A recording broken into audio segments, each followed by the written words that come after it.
बहुत महत्वपूर्ण है। दूसरी बात माननीय अध्यक्षा जी मैं आपसे कहना चाहता हूं, कमोबेश ये स्थिति कर्णप्रयाग की है। कर्णप्रयाग में बहुगुणा नगर और सुभाष नगर में भूधसाव हो रहा है और इस भूधसाव की वजह से जो है 31 परिवार इसकी जद में आए हैं। मकानों में दरारें पड़ चुकी है, लेकिन वो लोग वहां रहने के लिए मजबूर है। अगर जरा सा भी भूकंप का झटका आया तो आप समझ सकते हैं कि जो 31 घर जिसमें दरारें आ रखी हैं वो तमाम 31 घर जो है जमी दो हो जाएंगे।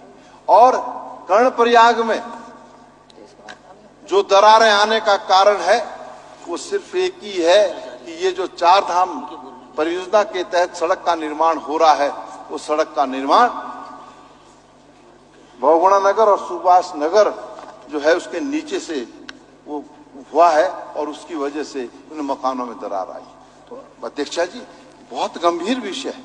इससे गंभीर विषय है कि आज रेल लाइन भी हम बिछाने का काम कर रहे हैं, उसमें भी विस्फोटकों का प्रयोग किया जा रहा है। उससे भी कई गांवों में ये स्थिति पैदा हो गई है कि गांव में दरारें आ गई। तो तकनीकी दृष्टिगत रखते हुए हमको जो है अब कार्य करने की आवश्यकता है, क्योंकि ये पर्वतीय क्षेत्र है, यहाँ के पहाड़ बहुत संवेदनशील है और इन पर्वतीय क्षेत्रों में अगर सही तरीके से काम नहीं हुआ तो एक और हम कहते हैं कि साहब रिवर्स पलायन होना चाहिए, तो रिवर्स पलायन नहीं होगा पहाड़ की तरफ, बल्कि पहाड़ से पहले ही जो है शहरों की तरफ पलायन हो रहा है। और अगर आपदाएं आएंगी और आपदा के समय अगर उनकी समुचित सहायता नहीं की जाएगी तो जो बचे हुए लोग हैं वो भी शहर की ओर पलायन करने का काम करेंगे। माननीय अध्यक्षा जी, इसी के साथ साथ मैं धारचूला का भी जिक्र करना चाहूंगा। धारचूला भी मैं समझ सकता हूं और कह सकता हूं कि वो भी हमारा अंतर्राष्ट्रीय सीमा से लगा हुआ क्षेत्र है और वहां पर भी जब आपदा आती है तो पूरी तरीके से लोगों के आवास क्षतिग्रस्त हो जाते हैं और आवागमन की स्थिति भी पूरी तरीके से प्रभावित हो जाती है और लोग वहां से पलायन करने का काम करते हैं। तो अंतर्राष्ट्रीय सीमा से अगर पलायन होगा तो निश्चित रूप से ये गंभीर विषय है। धारचूला को संरक्षित करने की आवश्यकता है।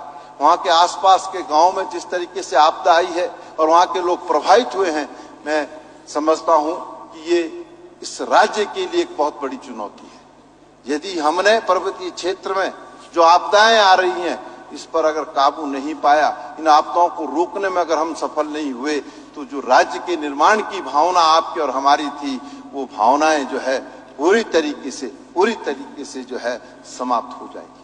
इसलिए माननीय अध्यक्ष जी, मैं आपके माध्यम से सरकार से आग्रह करना चाहता हूं, निवेदन करना चाहता हूं कि जहां जहां इस प्रदेश के अंदर आपदाएं आई हैं उन आपदाओं में वहां के व्यक्तियों की स्थिति को देखते हुए, वहां की प्राकृतिक जो स्थिति है उसको देखते हुए, वहां पर जो लोग इस आपदा से प्रभावित हुए हैं उनको समुचित मुआवजा देने का काम करें। अध्यक्षा जी, ये बहुत गंभीर विषय है और मैं समझता हूं कि आपदा पर चाहे हम विपक्ष के लोग हों या सत्ता में बैठे हुए लोग, निश्चित रूप से कर्णप्रयाग के विधायक जी भी कर्णप्रयाग की पीड़ा कहना चाहते होंगे इस सदन के अंदर,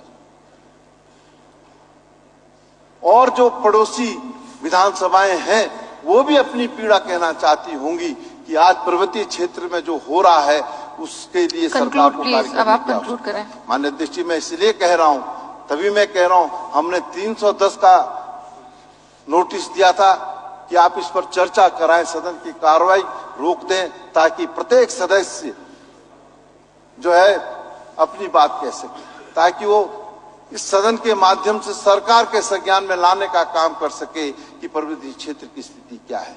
मैं पुनः आपसे आग्रह करना चाहता हूं, आपसे निवेदन करना चाहता हूं, ये विषय बहुत गंभीर है, संवेदनशील है, इसलिए सदन की कार्रवाई को रोककर इस पर चर्चा कराना की मैं मांग करता हूं। आपने मुझे बोलने का अवसर दिया, धन्यवाद।